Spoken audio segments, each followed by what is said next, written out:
G'day you mob, Pete here, and this is another episode of Aussie English, the number one place for anyone and everyone wanting to learn Australian English. So today I have a Goss episode for you where I sit down with my old man, my father, Ian Smisson, and we talk about the week's news, whether locally down under here in Australia or non-locally overseas in other parts of the world. Okay, and we sometimes also talk about whatever comes to mind, right? If we can think of something interesting to share with you guys related to us or Australia, we also talk about that in the Goss. So these episodes are specifically designed to try and give you content about many different topics where we're obviously speaking in English and there are multiple people having a natural and spontaneous conversation in English. So it is particularly good to improve your listening skills. In order to complement that though, I really recommend that you join the podcast membership or the academy membership at aussieenglish.com.au, where you will get access to the full transcripts of these episodes, the PDFs, the downloads, and you can also use the online PDF reader to read and listen at the same time. Okay, so if you really want to improve your listening skills fast, get the transcript, listen and read at the same time, keep practicing, and that is the quickest way to level up your English. Anyway, I've been rabbiting on a bit. I've been talking a bit. Let's just get into this episode, guys. Smack the bird, and let's get into it.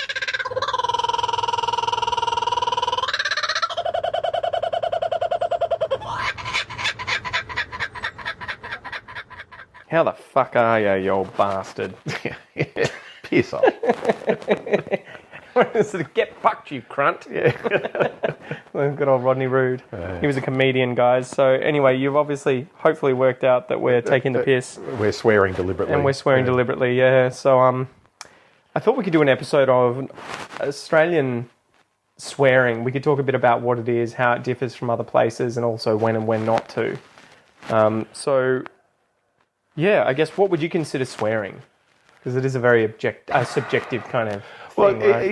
It's sort of it's one of those weird things because it's subjective, but it's well understood. Mm-hmm. Even people like you and I swear a lot, but people who swear a lot more than we do would know exactly what they were doing. Yeah, that they know they're swearing. They know that some people are offended, but they don't give a shit, so to speak. And so it's bizarre though when you look at it and go, why are there some words in any language? I mean, you speak 2.5 languages. 3.25. Yeah, 3.25. Well, yeah, I mean, your French probably isn't as good as it was 10 years ago. Definitely not. But Brazilian Portuguese has lots of swear words. Every language does. And Japanese apparently doesn't. It's how you speak to someone. Yes. It's the tone. Yeah.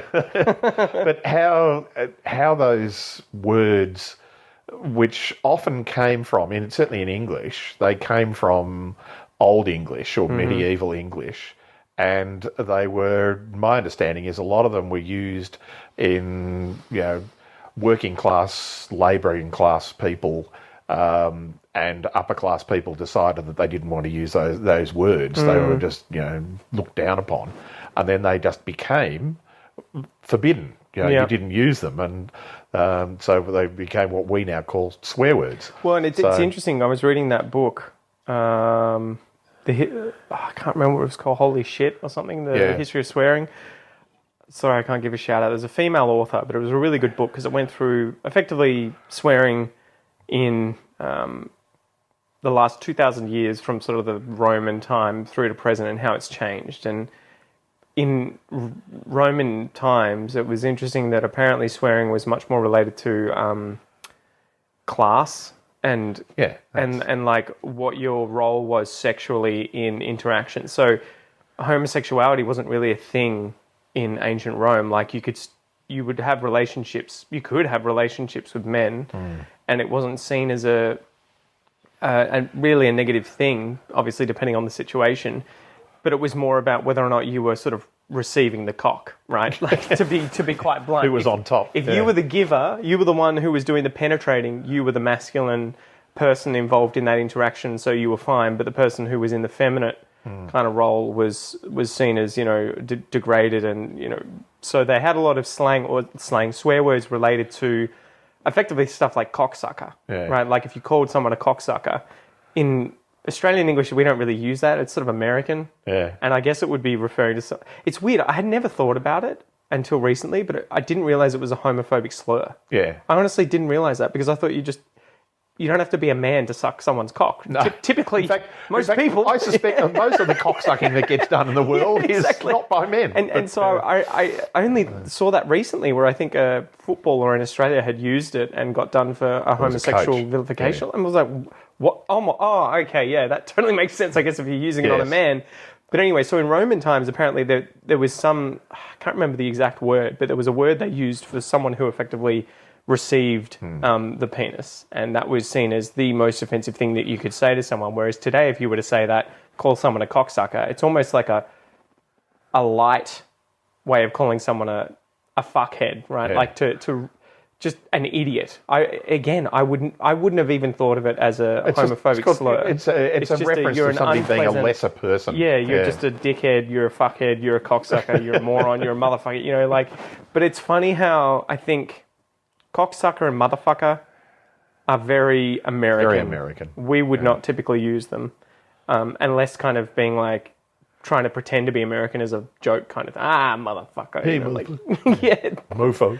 Yeah, exactly. That's very American.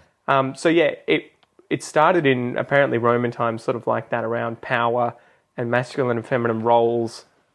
Who was the dominant figure? Who was the submissive figure?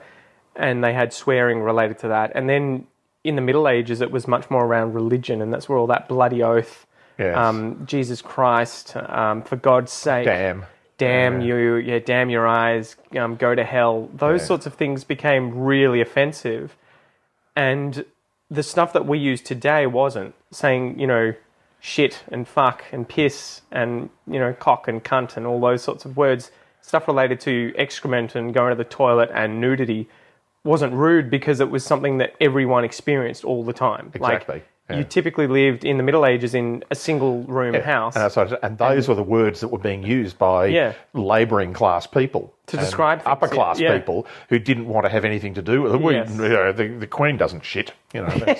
Well, and that's it. But apparently a big thing was the invention of, I think it was the fireplace, where they took the fire out of the main room and they put it into a wall, and then they started creating different rooms in the house, and then all of a sudden people had privacy. Yeah. So you wouldn't be having, if you had a family... So nudity was no longer a thing. Yeah, you weren't getting changed in front of other people, you weren't having sex in front of other people, you weren't going to toilet in front of other people. Queen Victoria sort of completely exacerbated that by...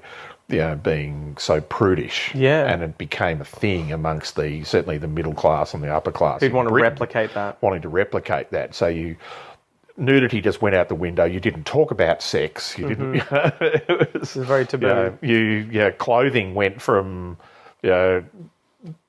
exposing legs and chests and things was perfectly reasonable, but to being particularly women being covered up from neck to ankles. So it's funny. I think having that realization of swearing not necessarily being something that has a solid foundation that never moves. It's something that is kind of static and changes based on social norms and what's considered taboo or not taboo. And we have these differences between countries like Great Britain and Australia where they would use words, and especially Great Britain uses a whole bunch that are just sort of like cringy and funny, like calling someone a twat. Yes. It's apparently a word for vagina, right? Yeah, it's female external reproductive organs. But it sounds like a bird to me. I know. And so if someone twat. calls you a twat and they use it to each other to be effectively idiot, right? Yeah. It just doesn't seem to be powerful. No. It just seems to kind of be like a mild, you silly Billy kind of phrase where it's like, surely you can think of better than twat, right? Like, come on, mate. And nonce. They use nonce loads, which is apparently pedophile, right? No, a nonce is it's sort of an effeminate man, really. I thought it was a pedophile or maybe a gay man or something. But gay, it's one of these things that, again, it just doesn't sound... Nancy boy it came from, I think. Okay. But I remember it just being like, hearing these, and bollocks, you know. Balls. And just Yeah, like the dog's bollocks, or he got a bollocks. Yeah, we don't use bollocks at all in Yeah, Australia. We're aware of it because we get so much hear it. British culture, but yeah. Again, it's just kind of embarrassing, kind of almost. I don't know. It's one of those things where I feel like British people, they can swear when they use the C-bomb, right? It's almost like you don't want to use it because it's so rare to come out of your mouth. But cunt, right? Saying cunt, and it does feel good. Yeah. It does have what it's those words that have the. But again, it's one of those words, and I think we might have mentioned this ages ago, where the use of these words is, we're no longer referring to the real thing. No. Yeah, we still use the dog took a shit, go and clean it up. But we also use the word in a completely different context of get your shit out of here, which means shit is just a generic noun for stuff. Yeah, but it's you don't use it to refer to reproductive. Yeah, we don't use it. The cunt to stick it in your cunt is. People would use it, but it's not used generically in that. And we will use the word "fuck" to mean having sexual intercourse. Yeah. But we also say get the fuck out of here. That has nothing to do with having sex. That's emphasis in that. And getting the fuck out of here can literally mean leave now. Yeah, it doesn't mean leave fucking. Or get the fuck out of here could mean you're kidding. Yeah. And so the tone comes in. Yeah. But it is funny because. Yeah, I'm writing a slang guide at the moment, and I have to put in the definition, and I'm putting in example sentences for a lot of these swear words. And it is just so hard when, like, the literal translation of cunt would be vagina. Yes. But it's so rare. You would never say, check out this chick's cunt. Like, or I have a problem with my cunt, so I'm going to go see the doctor. Exactly. He had a look at my cunt. You would just be like, no one would ever. Even if you were being rude. However, it's just so weird. There would be people who would use that word for it. They wouldn't use vagina. You reckon they'd say cunt? Yeah, some would. But at the same time, the typical use of cunt is referring to a man of lesser status, somebody that you do not like, or someone who's it's a real insult. Yeah. However, the words you put an adjective in front of it, and it changes it completely. So if I call you a cunt, it's an insult. If I call you a mad cunt, it's a compliment. Yeah, but it's not that you can just do that with any adjective. No, you can't. You can do it. Usually, you can in a negative kind of way, like he's a dodgy cunt, slimy cunt. Yeah, but then we have some rare ones. I guess we're kind of going all over the shop, but so. Who swears in Australia? Do you think that there is... Most people. Do you think there's a group of... Do you think it's like Britain where there is the upper class and they would typically, again, in my experience and imagination, they would actively avoid swearing to appear more upper class? Oh, yeah, in terms of publicly, yes. Yeah. I think that's the thing, is that there are people who will swear most of the time, and you and I can probably in that realm where... There's a spectrum. Yeah, where I wouldn't swear in a professional setting. It's so interesting. I wouldn't do it in public unless it was around people that I was comfortable with or knew. Yeah. I wouldn't just walk up to the doctor and say, "Fuck, I've had a cunt of a day, mate," and my dick is, I wouldn't use just all these words randomly in a situation like that. But in a formal setting, there are people though that typically like bogans, very lower class, uneducated kind of. Excuse me, I'm burping away. People where they drop in the F-bomb and the S-bomb all the time. Oh, well, my... Fucking went to the fucking shops with my fucking... exactly. And you're like, mate, you're just wasting my time. You're just wasting your breath. All these extra get to the point quicker. Tell me the story. Whereas, and it no longer means anything. I know. You're using it all the time. Yeah, but whereas there's Billy Connolly, bless him, the Scottish comedian, who says that it's the best word in the English language because it's the most expressive word in the English language because it's an emphasis word. Yeah. And so, there are times where you're going to use it to an audience that may be inappropriate, but you're making an emphasis. We get people saying it on television now. I remember John Cleese, right? Wasn't he saying he was the first person to say shit and then fuck on TV in Britain? Yeah. Oh, man. But, so, there is that spectrum. You'll have people that typically that kind of like lower class, uneducated, not all of them obviously, but there are people who belong to that kind of part of My sister used to call them the forkin' boys. Yeah. Yeah, you get on a train and be fucking this, fucking Yeah, that, exactly. And young boys typically Oh, yeah. too. Yeah, You and get they're young just, boys that they're start showing off and... trying to figure out, how to be cool and everything. Yeah. I'm And then tougher than you'll you go are 'cause through. I can swear You'll more. go through to the spectrum of people similar to us, I imagine, where it's kind of like, I probably do it more than anyone else in our family, just because for whatever reason I just turn it on a little more. You guys typically don't, but then in private settings, say like you and I talking to each other, we're going to do it more often than we would otherwise. Yeah. And then you'll probably keep going further up the ladder. Well, you also, I think that's true in most conversational styles, is that you will mirror the other person. You'll speak in a manner that is acceptable. It's sort of this implied acceptance of how you will talk to each other. And you will not do it with other people, like in a professional context. I often or find that in with a tradies. transactional context. Tradies will start swearing usually in strangers if I'm meeting that are trade. Like I remember one of Noah's friends' dads. I met him at daycare or whatever, and he was just straight away just swearing, and I was just like, oh, okay, all right. And That's unusual. Yeah. That's where we are. Like that's that's the level I'm at. I don't mind swearing then, but if you walk up to one of Noah's friends' mums or something, the first word How out the of fuck my are you? mouth. What's up, cunt? Yeah, good. And here are the cops. Yes. But I remember watching a video. I think it was the Queen's husband. What's his name again? Prince.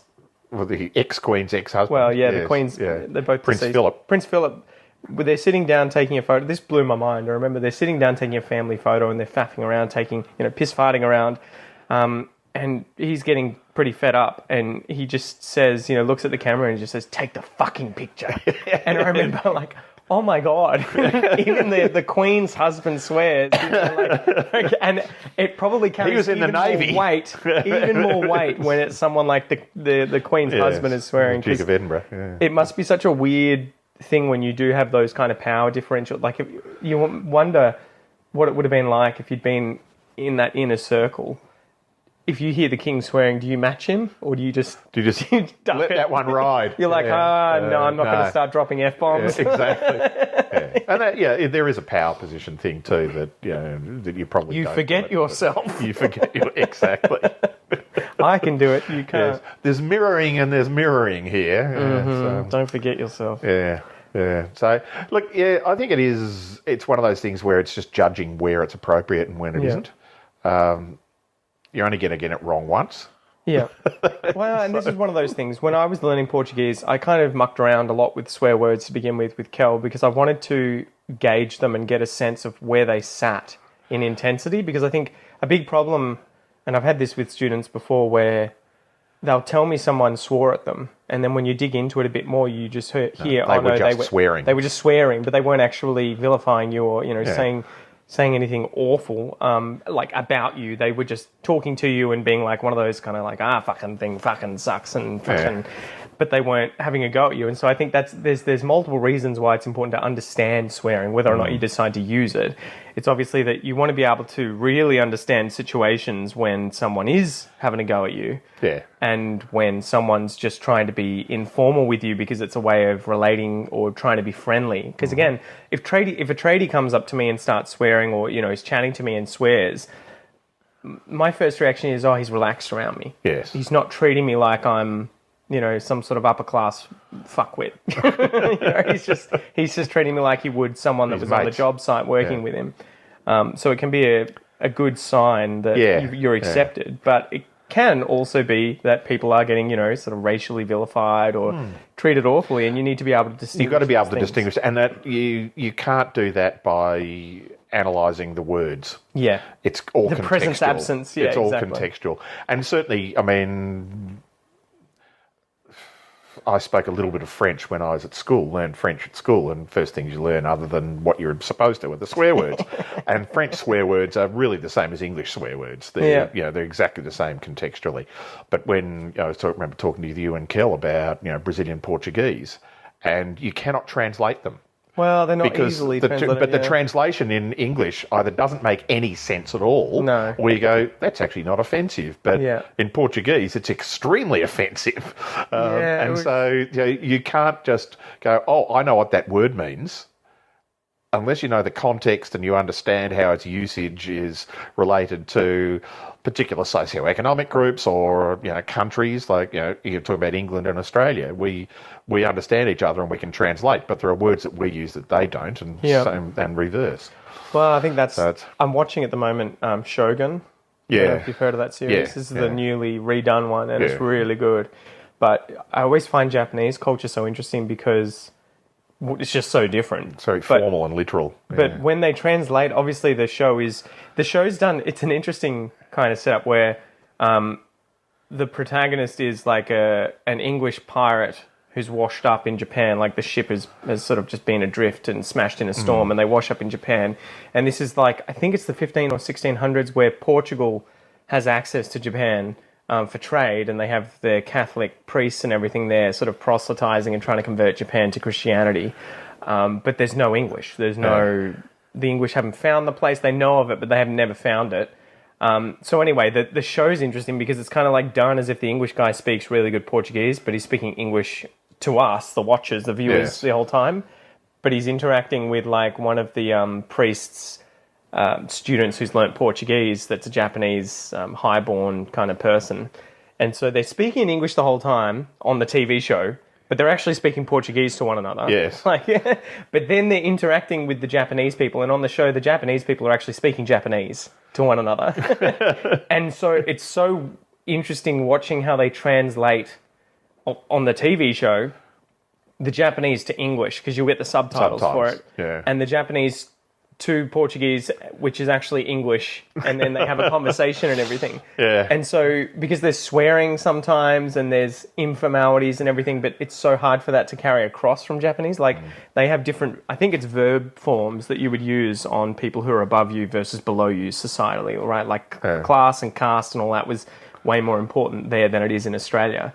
But you can't translate that into English with verbs. No. Really. No, and we don't have the same grammatical structures. Well, and you wouldn't even be able to do it with sir or ma'am. You have to, like, the meaning is just totally lost effectively. And with swearing, like, how would you, if you were to call someone, this dirty fucking cunt in English, how do you translate that into Japanese, right? Like, because they don't really have swear words per se, at least as far as I know. They use other ways of showing disrespect to people or respect. So that side of it I find just endlessly fascinating with language learning and how you translate these things. Because, there's been certain things where I'll be joking around with my wife and we'll be swearing at each other in one language or another. And you'll say something and the other person will just piss themselves laughing because it just makes no sense. Because it's just not funny, if you were to say, I think it's not funny. If you were to say, go fuck yourself, that sort of thing. Or like, oh no, I think I said something like, I fell over and ate shit the other day. Yeah. And she was just like, what? Yeah. What the fuck are you talking about? You ate shit? That's an Australian term. It means I fell over and hurt myself. I fell over and hurt myself badly. Yeah. There's loads of those sorts of things that's just hilarious. Exactly. And it's funny because I think Australians in particular like using this stuff to be comical to some degree. So we have these kind of like take the piss, piss farting around, to eat shit, these fuck around. That are just kind of funny. And fuck around doesn't mean having sex with multiple people. No. It means having fun and playing with things. Or mess around. Yeah. There are loads of those things. But there's also obviously in English, and Australian English in particular, homophobic slurs that are used, or racial slurs that are used. And I think that's probably where you and I both draw the line to some extent. I think the only time I would ever really use any of those would be when I'm trying to describe what they are to someone. Like, and I'm almost, I am avoiding using them in this episode, just for the sake of not having snippets out there of me using them that can be taken out of context. To me, those things are not swear words, in a sense that they are not words that we have acquired from an older form of the language and are using in a different context. Mostly they are words that were deliberately created as being pejorative. Yeah. And so that's, I think that's the difference. Yeah. Well, I guess, like, to talk about one of them, right? Fag and faggot, that are pretty much words that I think I used when I was a teenager a lot more than I do now. And I think it's that thing of you don't really appreciate the harm or the you mean a cigarette and a collection of sticks? Yeah, that's it, exactly. But you don't understand the context and how it hurts people Yes. who are, say, homosexuals, and it becomes when you get older. Typically, Because- you're like, I don't want to hurt anyone's feelings. I don't want to. And you never. And that's the thing is that those words were just acquired from completely different meanings in English for the pure purpose of being pejorative, for being a negative and insulting. Yeah. You would never say, "Oh, my friend's a fag." You Well, know? but this is the interesting part of the conversation that I wanted to get to, right? Like, it's become kind of repossessed by that group, sort of like the N-word in the US, where if you are one, you're allowed to say it and use it to describe, and not necessarily every single, say, gay person is going to go out there talking about their friends as being fags, but you do definitely hear and see it in TV shows with gay characters. Yeah, but I think it's a way of them showing they power do it and- as the tongue-in-cheek pejorative. Yeah. Yeah. Oh, you silly fag. You know, where it's ha ha, slap you on the back. You know. It's Well, sort and of- I think it's also we can use that word kind of thing, right? Like we're taking the power out, like slut walks, right? Or the whole thing of protesting being called a slut as a woman. Yeah. They would wear scanty clothing and go protesting and being like, yeah, I'm a slut or whatever, to own the power of that, to get that back and sort of take it away from other people. Yes. And show that there's nothing wrong with that. But the fag and faggot thing is interesting because it comes fag, obviously, well, at least it's one of those weird words where Brits seem to use it all the time for talking about cigarettes. Yeah, And it just makes me cringe. Australians used to in the 60s and 70s You would when never, I was growing ever up. use that today. No, like but that. you wouldn't. No. You'd never call somebody, oh, he's gay. Back in the as day. in being happy. Yeah. Yeah, because now it has a completely different meaning. Yeah. And so it's one of those words that the original meaning of the word still exists, but the colloquial usage is now got a negative connotation to it. Yeah. So we would just find another word for the original meaning. We wouldn't try and use it. But yeah, so fag is often used in other places for cigarettes, and it still makes me cringe. Yeah. And faggot, again, it just feels so bad saying it. But originally was what? A bundle of sticks. It's a bundle that would of be sticks to put use on a for fire. fire. And then it was used for the old women that used to go out and collect the bundles of sticks. They were old fags, which is, I guess, where similar to like old hag or whatever. And then, interestingly, I guess it's probably got a connotation with penises, right? And that's where it's I have been no idea switched how over. I think you're drawing a long straw there. If you'll excuse the very bad pun, but I have no idea how the connection got made. But it is one of those words that you looked at it and went, "What?" But there's going back to South Park again. It was really interesting, and this was that sort of an interesting lens on society. Well, it was funny because I remember watching this episode when I was probably at high school, and it kind of resonating with me a bit because fag was one of these words that we used a lot, but it was one of these words where, as a kid, you've obviously learnt it from someone who was using it as a homophobic slur. And then you start using it to mean just an unpleasant person or someone you don't like, or someone who does something you don't like. But it is only used in that context because it has the homophobic and I slur. totally get that now. Yeah. But the South Park episode was funny because they had these guys on Harley Davidsons that would always drive around making a lot of noise because they wanted to be noticed. And I think it's like Eric Cartman, gets like all the kids, including Eric, start calling those Harley Davidson riders fags. Like, get out of here, you fags! Like, stop doing it, you fags! And they just they get more and more offensive with making noise, like carrying drum sets and whistles because they're like, notice us, notice us. And the parents of the town hear about the kids calling them fags and are just like, you can't do that. That's homophobic and everything. And they're like, this has got nothing to do with gay people. Yeah. Like, what do you mean? And I think they get taken to court or something, and Kyle gets up and is like, they said, well, what do you think a fag is? And they're like, Harley Davidson riders. But then they also say, cultural you acquisition. can be a gay fag, but you can also be a fag who isn't gay. You just ride a Harley. And so they had this whole really funny thing where the kids didn't even realise. And I remember it being like that sort of, to some extent when I was a kid with some of these words where you wouldn't even necessarily think about where the original word came from, but you were using it. Yeah, so I think that's a distinction between. So I wouldn't use things like fag or faggot. I don't think I've ever heard you say that. I wouldn't use them, but I also don't see them as swear words. Yeah. There's a distinction Gotcha. between a swear word as in a word that people will cringe at because it is inappropriate in some circles, as opposed to one that is deliberately designed to be insulting. Yeah. Yeah, the word fuck is not deliberately designed to be insulting. When it's sort of offends everyone equally. Yeah, There's not one group of the way people. you choose to use it, yes, stupid fuckhead. I identify as a fuckhead, and I find that very offensive. Exactly.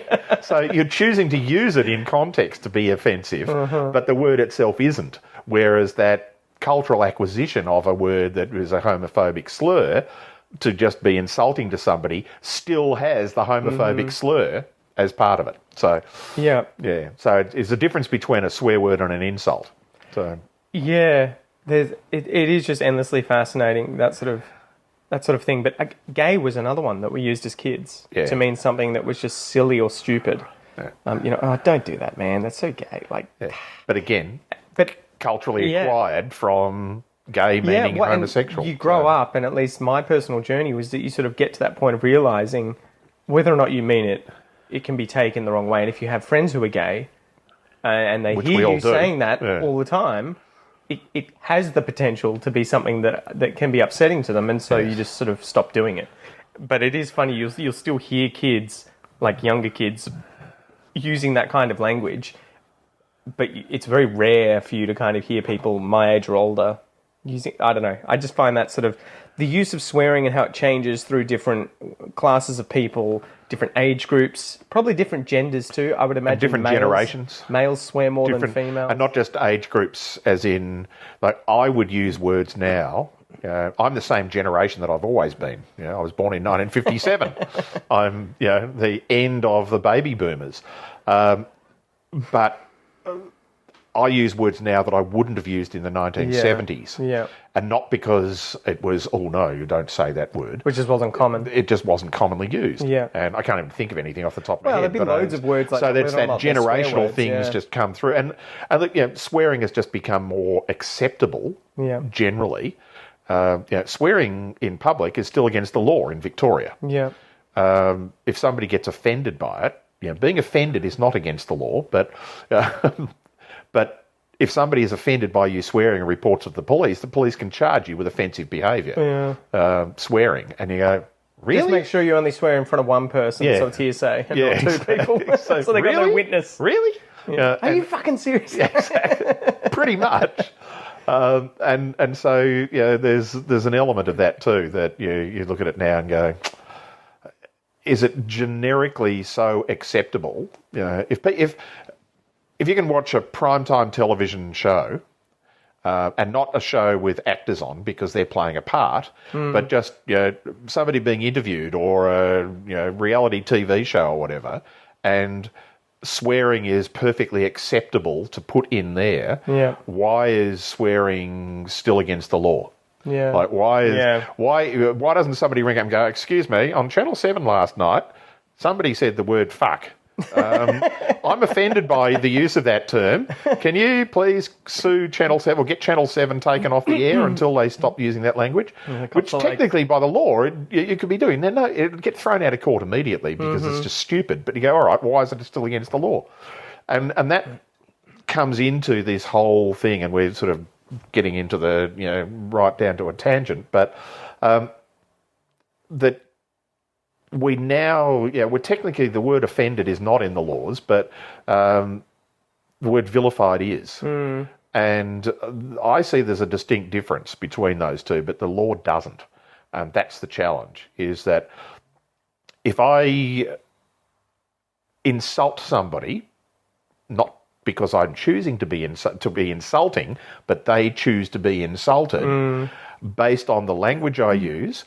If it's homophobic, if it's racist, if it is against their religion or whatever, then I'm breaking the law. And I look at that and go, no, I'm not. If I'm deliberately vilifying somebody, as in I am trying to hurt them, either physically or I'm promoting other people to hurt them or whatever just by the use of the language, that's vilification. If I'm insulting them, they are choosing to be offended and insulted by the word that I'm using. It's a very different, it's a fine line, but it's a very different thing. And that's that boundary, if you like, in terms of culture, not the law, but in terms of culture, is it okay to say, to swear in general conversation? It's a personal decision. You've got to decide, am I going to offend other people and do I care? Mm-hmm.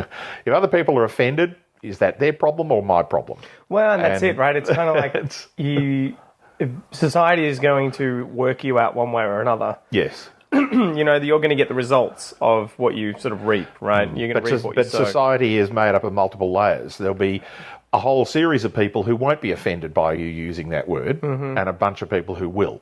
When you have that story of that, was it a Greek woman who ran a restaurant in... the Italian. Italian. The grand. You're talking about the one in... the grandmother. Years what ago. Can I fucking get you? Yeah. Oh, this is it's one of my favourite stories. This is one of my favourite restaurants we probably ever. Told it on and it only lasted for a couple of years after I was aware of it, and it was while I was a university student. So, and it was in Fitzroy, which is in a suburb of Melbourne, close to the University of Melbourne, where I was a student and you were a student.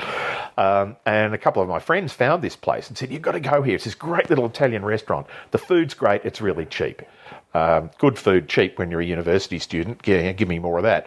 And a couple of friends and I went, all right, we'll go down there. We walked in the door and there's this little old lady, and she was probably about 60, but, she's when you're 19, you think that's a little old lady. And she's sitting at the front door, and clearly she turned out she was the grandmother in the family that ran this business.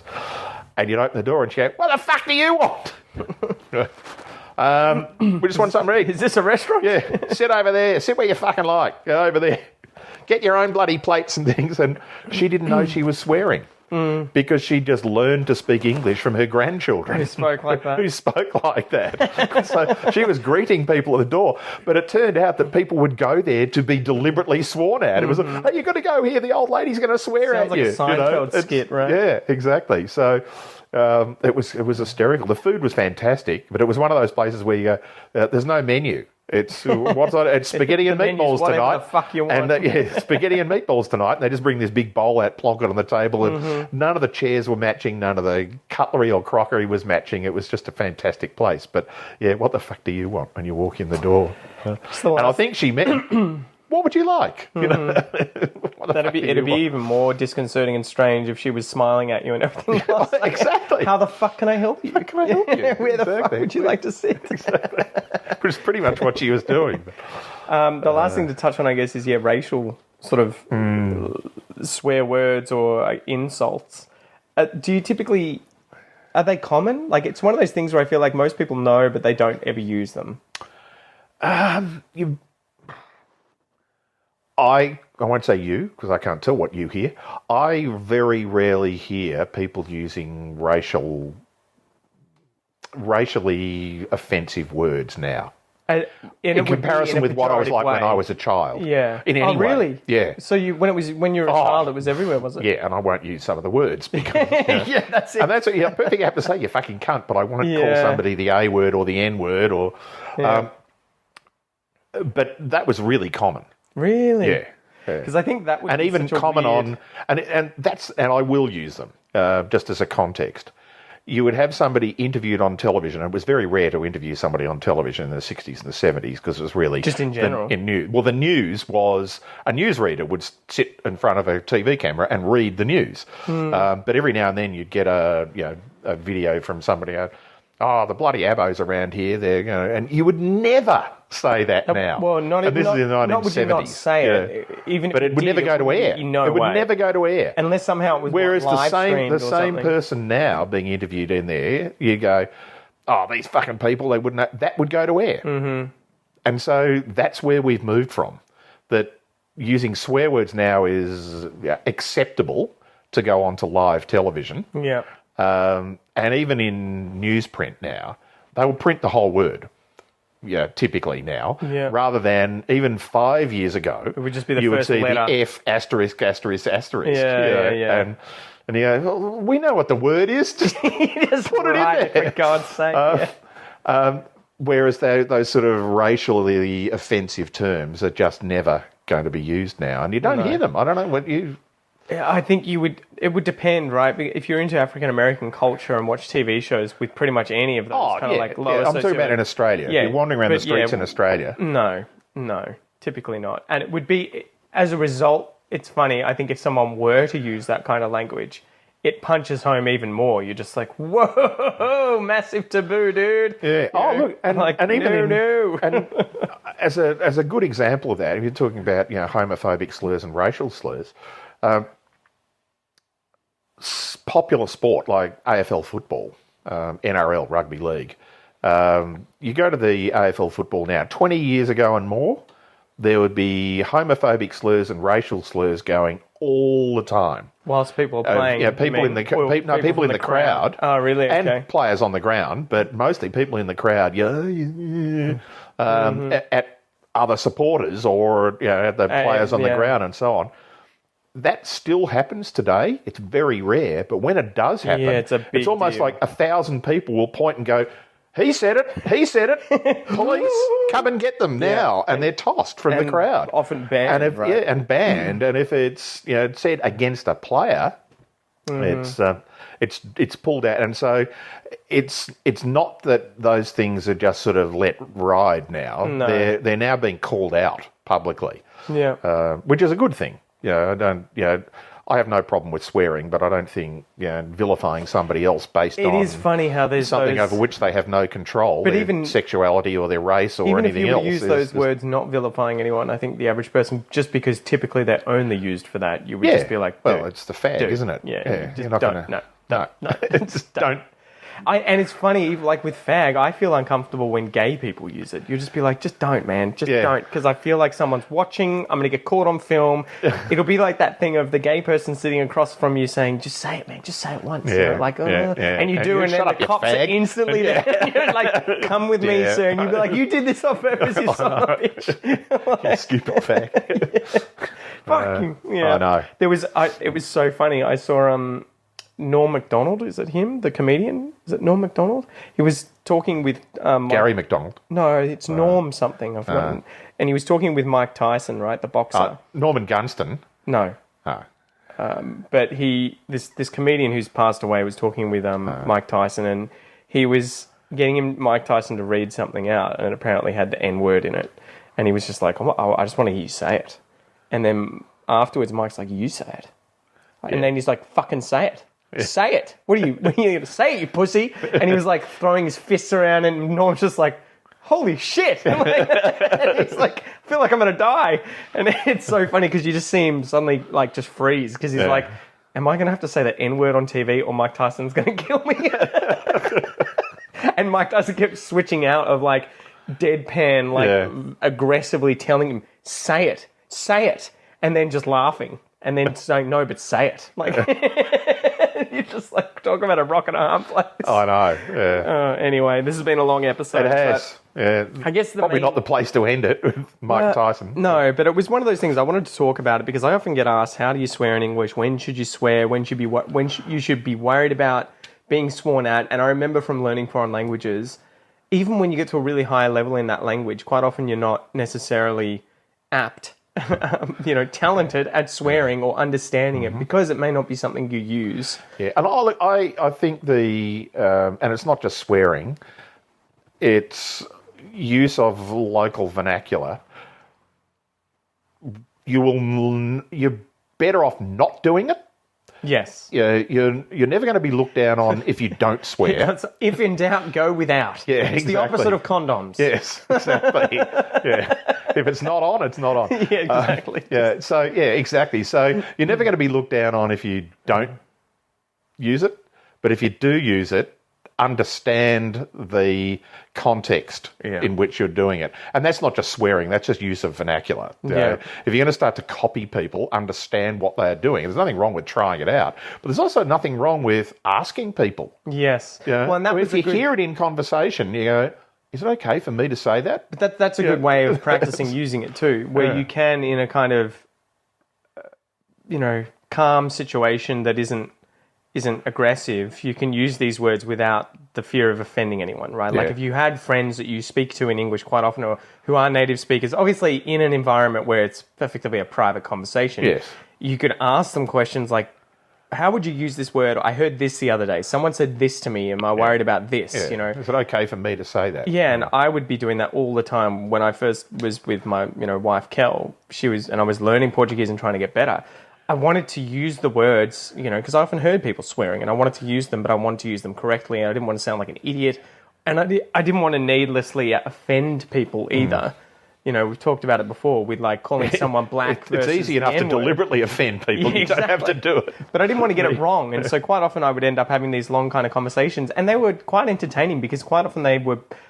How do I say that in English though? Because I would be like, hey, you say porra and caralho and all these things in Portuguese. Like, when do you say this? When do you not say this? How do you shorten it? What's like as you say carai, and then you also say caralho. Is one of them like less polite than the other? They're both kind of the same word. Caraca, that's another one. Can we say that in this situation? If I said this to your grandmother, would this offend her?